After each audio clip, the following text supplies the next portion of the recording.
Hey everybody, it's Dr. Julie Quinn here, and I wanted to talk to you a little bit about Bartleby the Scrivener by Herman Melville, a 19th century romantic writer of the sort of romantic period, and this is one of his shorter stories. You probably have heard of Moby Dick before, Billy Budd, but in our class in the short story, you've got on hand Bartleby the Scrivener, and the version that you have is from Slate.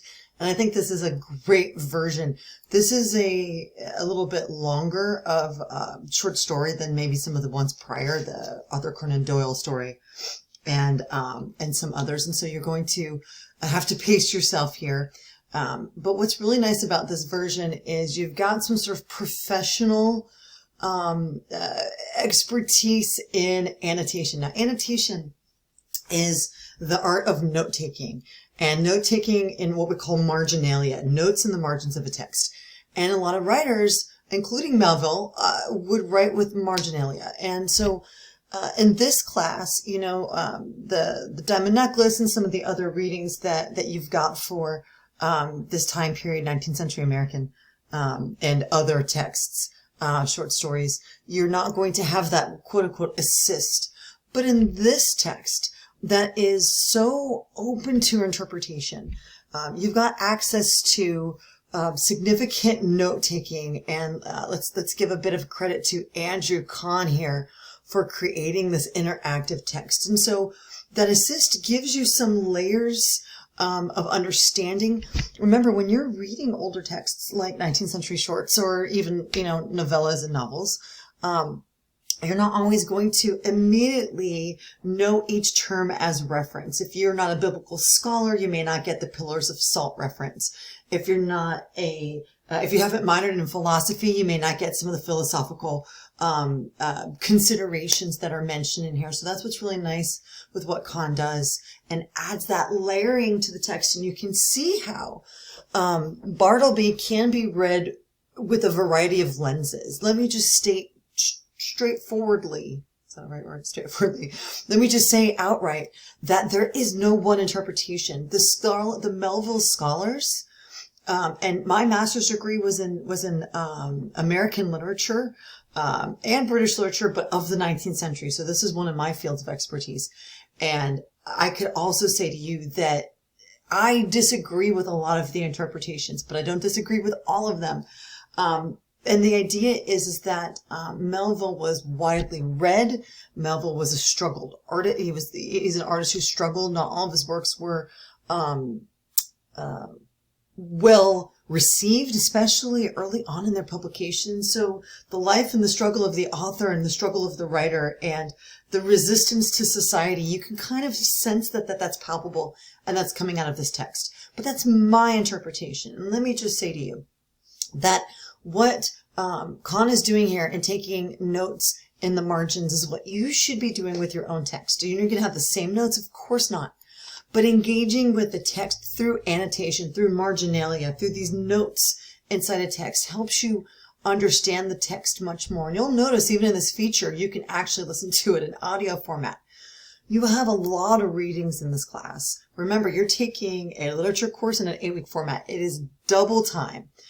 What you're doing here. So if this text was heavy, somewhat repetitive, it's a slow chronological build and tension, listen to it at another time to sort of let it sink in. So I just want to sort of skim it and share with you some of my ideas in relation to this text and to the framework and the design, with narrator and perspective, and to the movement towards the climax of the story. This is a really applicable story to today, although it doesn't seem that way. I've actually pulled up some terms to share with you on this video, like imprimis, remunerative, fervid. I couldn't remember what a Spitzenberg was. It's an apple that I tend to not, that I've never eaten. So and it's been a while since I've read this myself. So, there are a couple of terms in there that I'm like, even as an English professor, I'm like, I'm not familiar with that variety. So I was wondering what that was. And so there's nothing wrong with you going into, the reading of this and having a dictionary, especially of the text from the 19th century. Now, of course, we're not doing Shakespeare, we're not going really far back in time, or Chaucer, but having that access helps you sort of connect more deeply with a piece of literature. And so as we go through this, I'll show you some of the things that stood out to me. This is really interesting. The framework is an older lawyer, somewhere in his 60s, who is quite successful. And so think of technology at the time. No typewriters. This is what, the 1840s, 1850s. No typewriters. Everything that he did in law, with his law work, decisions, court cases, wills, contracts, all had to be written out by hand. And often you had to have multiple copies of that. Think of writing notes in class and how labor intensive that is. And so you've got this lawyer who has two scriveners, and that's just the term for somebody who works in that profession, who is like a copyist. So without a typewriter, they spent all day meticulously rewriting these wills and these contracts and these court decisions, and they would have to make multiple copies to get them to all parties involved, and the government too. So our unnamed narrator here has a couple of really, and he mentions right away that he doesn't believe in hard work, and that's really kind of wild and interesting, because we find with his hiring of Bartleby that the character of Bartleby sort of pops up and is a physical manifestation of that earlier idea. We also find out that the narrator is fairly kindly. Like he disagrees with the people that work for him in a lot of their attitudes and behaviors, but he still puts up with them. He doesn't fire anybody until kind of the very end. And so he's got a sort of easy personality. He tries to see the good, and he's extremely patient. You can see here where he says, "I've been filled with a profound conviction that the easiest way of life is best." So maybe that's an early signal.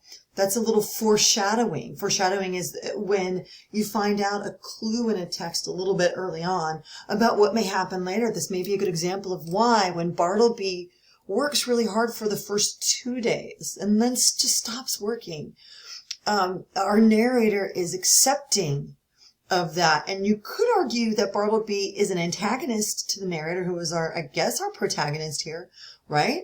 But is he really doing any harm? At least when he's working for the narrator, he's refusing work, which means his peers have to do the work for him. So, I mean, I guess his lethargy is creating a little bit of harm for Turkey and Nippers and Ginger Nut. But that's all sort of the boss's decision. And what's really interesting in the story is how it mirrors so nicely protests at work in 2022. How when workers feel that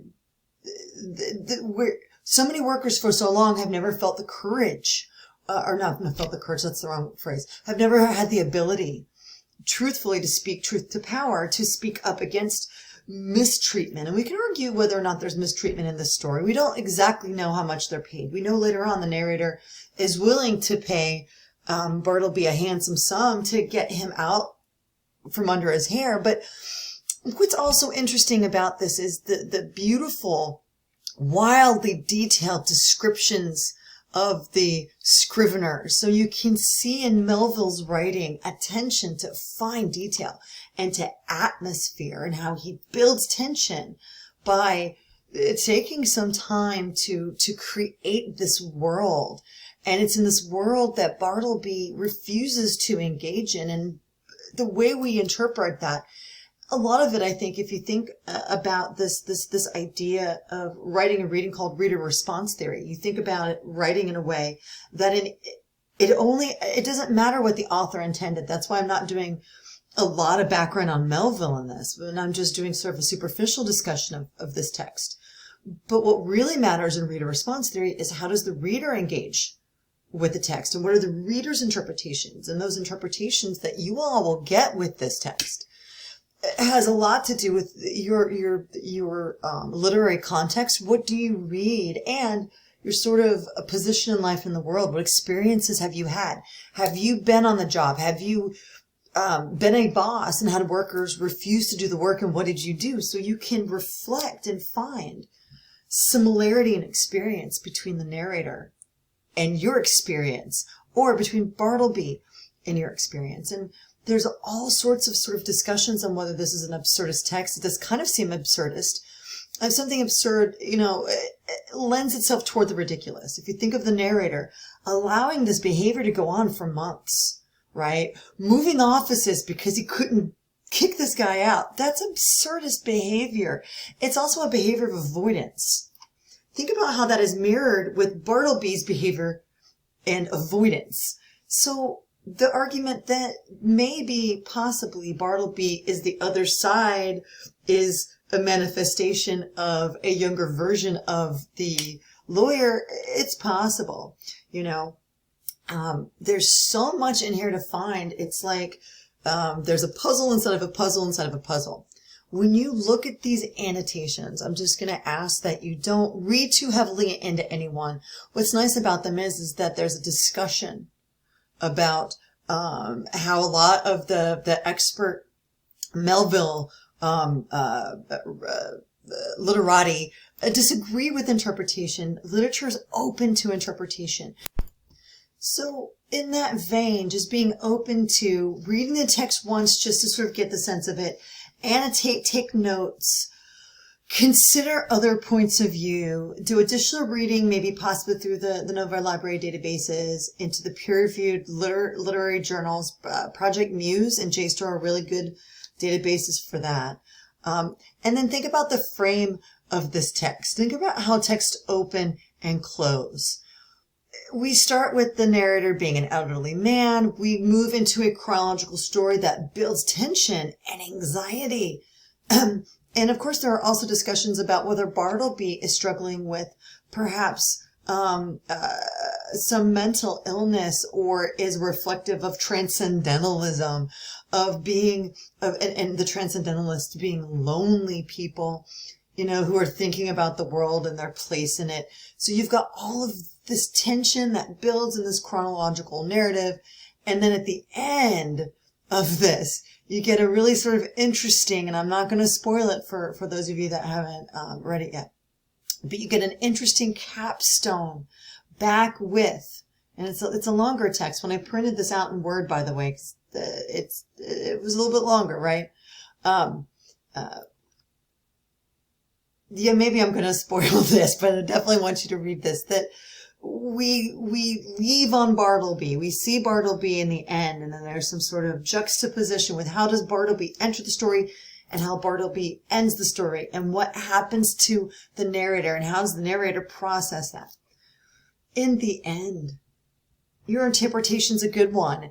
If you read the text and you engage in note-taking in the text, and maybe even discussions with me about text like this, you will be wildly successful if you avoid like Course Hero and Spark Notes and all of that, because those are often really superficial discussions about a text written by students or people, and you don't know what their actual credentials are. So let me just recommend that you avoid that. And you take a deep dive. The more you immerse yourself in these literary texts, the better you are going to be at looking at particular literary themes and ideas and terms in the abstract, and be able to write strongly about them. But you've got to immerse yourself in that culture, the culture of literature, and it just means reading a lot. So in the end, read this and then talk to me and talk to your classmates about the connection between the 19th century and the 21st, about how the workplace can be brutally repetitive. There's a term about that called Fordist. It has to do with like the Ford factory and have workers do one thing over and over again, and how that's demoralizing. And it just goes to show that even with the Industrial Revolution and the magical modern day technologies we have, we don't always, as humans, move forward as quickly as we think. So I'm going to leave you on that. And if you have any questions, just let me know.